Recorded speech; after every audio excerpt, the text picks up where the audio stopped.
नमस्कार साथियों, मैं अरविंद कुमार अम्बेडकर प्राइम के माध्यम से मैं भी आपके सामने एक अपील करने के लिए आया हूँ। मैं अपने पूरे देश से अपील कर रहा हूँ कि हमारे देश के जो कानून व्यवस्था है जो अभी तक चल रही थी, बाबा साहब अम्बेडकर जी के द्वारा कठिन परिश्रम को करते हुए बाबा साहब ने इसको 2 वर्ष से अधिक समय लेकर इस संविधान को बनाया था। और इस संविधान में बनाने में जो SC ST OBC ही नहीं, देश के सभी वर्गों के लिए उन्होंने किसी भेदभाव के बिना इस संविधान की रचना की थी। संविधान को यह सोचकर बनाया था कि ये देश के संविधान देश की प्रगति के लिए, देश की कानून व्यवस्था के लिए एक अच्छा काम करेगा और भविष्य में इस कानून व्यवस्था को बनाए रखने के लिए जो भी सरकार आएगी, इस कानून व्यवस्था को इन धाराओं के आधार पर उनको न्याय दिलाएंगे। और जो भी कोई नया कानून बनाया जाएगा या संशोधन किया जाएगा, उस संशोधन का आधार केवल ये कानून व्यवस्था ही होगी, ये संविधान ही इसका आधार होगा। लेकिन अभी वर्तमान सरकार नए इसमें परिवर्तन कर रही है, इस देश को तोड़ने का काम कर रही है। इस देश में SC ST OBC जिन पर दिन प्रतिदिन आज की सरकार के द्वारा किए गए परिवर्तनों और जो कि जाति व्यवस्थाएं, धर्म व्यवस्थाओं को आधार बनाकर एक सरकार अपने फ़ायदे के लिए काम कर रही है, जिससे कि जो है ये सरकार आजीवन बनने रहने का अपना मन बना चुकी है। ये सरकार ये चाहती है कि हमारे कानून व्यवस्था में जो परिवर्तन करके हमारे संविधान को बदलकर ये हमारे भारत में एक हिंदू राष्ट्र कायम कर सके। लेकिन हिंदू राष्ट्र कायम करना, अगर हम लोगों की किसी भी तरीके से नेगेटिविटी होगी, हमारी सोच में किसी तरीके का जो है ऐसा परिवर्तन होगा जिससे कि हम सरकार के द्वारा दिन प्रतिदिन ये परिवर्तन किए जा रहे हैं। ये 10वीं साल चल रही है अभी वर्तमान सरकार को, और ये सरकार आए दिन कुछ ना कुछ ऐसा करती रहती है जिससे कि जो है जब भी कोई दंगा हो या भेदभाव हो, हिंदू मुस्लिम एकता में बाधा आए। लेकिन हम लोग जो कि हिंदू धर्म को त्याग चुके हैं, हम हिंदू धर्म को नहीं मानते हैं, हम बाबा साहब के अनुयायी हैं, हम गौतम बुद्ध जी के अनुयायी हैं, हम गौतम बुद्ध जी के विचारों पर चलकर इस देश में यही सी वर्तमान कानून व्यवस्था को और वर्तमान हमारे संविधान को बनाए रखने के लिए वचनबद्ध हैं। हम आप सभी से, देशवासियों से ये अपील करते हैं, और ख़ासकर हम उन व्यक्तियों से जो कि हमारे भाई जो कोर्ट में बैठते हैं और इस संविधान की रक्षा के लिए उन्होंने वचन लिया था जिस समय उन्होंने LLB की थी, तो मैं उन वकील भाइयों से भी अपील करता हूं कि जो भी वकील भाई जिस किसी कोर्ट में हैं, जिस किसी ज़िले में हैं, जिस किसी राज्य में हैं, वो उसी राज्य के उसी कोर्ट के अंदर एक लेटर बनाएं और बाकायदा वो लेटर राष्ट्रपति को और उसी कोर्ट के माध्यम से सर्वोच्च न्यायालय को भेजने का काम करें। उसमें हमें साफ साफ ये लिखना है कि ऐसा हम कोई भी परिवर्तन नहीं चाहते हैं जैसा कि सरकार ने मंशा बनाई है, और ये सरकार की मंशा को हम नाकाम करेंगे, उसकी मंशा को हम कामयाब नहीं होने देंगे। और जिससे कि जो है हमारी वर्तमान की जो व्यवस्थाएं हैं वो ऐसी कैसी चलती रहें। इस कानून व्यवस्था में बाबा साहब ने किसी भेदभाव को ना करते हुए सभी धर्मों के, सभी जातियों के और सभी व्यक्तियों के लिए एक सा कानून बनाया था, और एक सा कानून बनाकर उसमें एक सी व्यवस्थाएं की थीं, किसी तरीके से भेदभाव नहीं किया था।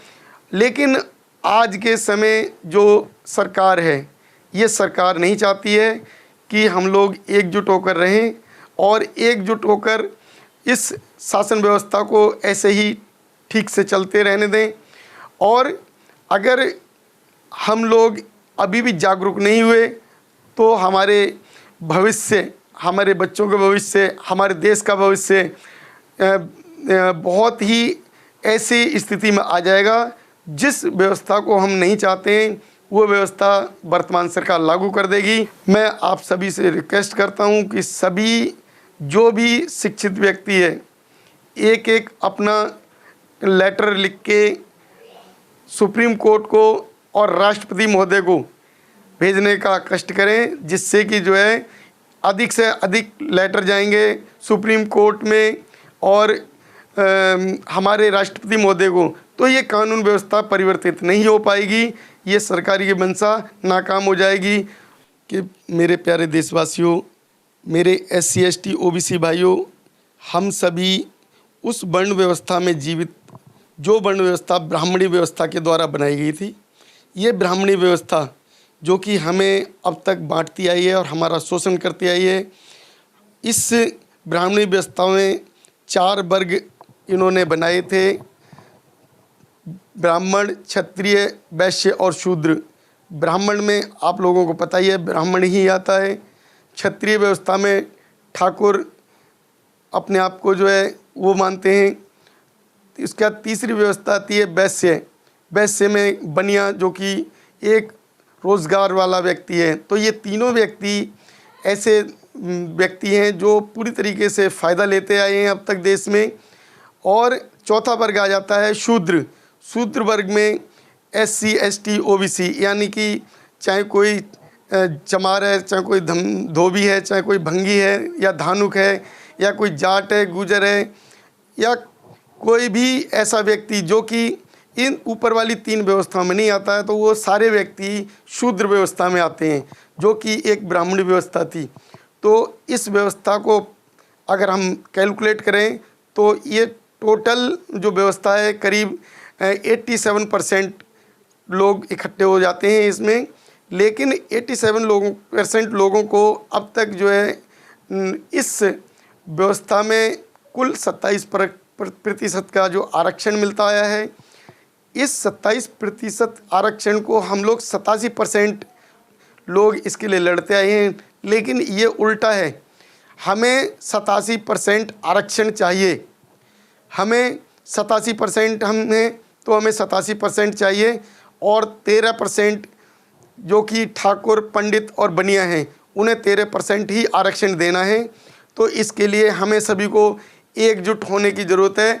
तो एकजुट होने के लिए हमें आज की वर्तमान व्यवस्था की एक मांग आ गई है, जिस मांग को करते हुए हमें एक ऐसी पार्टी के साथ खड़ा होना है, चाहे कोई SC है, कोई ST है, OBC है, या छोटी छोटी पार्टियां, जो कि एक ऐसी पार्टी को लेके आएंगे जो कि हमारे लिए काम करेगी। अब तक कांग्रेस आई, कांग्रेस ने भी खास काम नहीं किया। उन्होंने पूरी तरीके से हमारे जो है आरक्षण की व्यवस्थाएं थी वो लागू नहीं की आज तक जितनी भी सिफारिश हुई हैं आरक्षण के लिए वो अब तक नहीं लागू की थी। तो आज का समय है 2024 में, जो अगर हमने इस सब समय को गंवा दिया तो दोबारा ये समय हमारे पास नहीं आने वाला है। तो मैं आप सभी से रिक्वेस्ट करता हूं कि जितनी छोटी छोटी पार्टियां हैं, सारी पार्टियां मिलके हमारी एक राष्ट्रीय पार्टी है, बहुजन पार्टी, जो कि BSP के नाम से है, और इस BSP की एक पार्टी की जो मुखिया हैं जो कि बहन मायावती जी 4 बार मुख्यमंत्री बन चुकी हैं। तो उनसे अच्छा अनुभव मैं समझता हूं कि अन्य किसी दल को नहीं है। उनका शासन बहुत ही उत्तम शासन रहा है। उनके शासन में किसी तरीके का भेदभाव नहीं होता था, बिना भेदभाव के उन्होंने शासन किया है।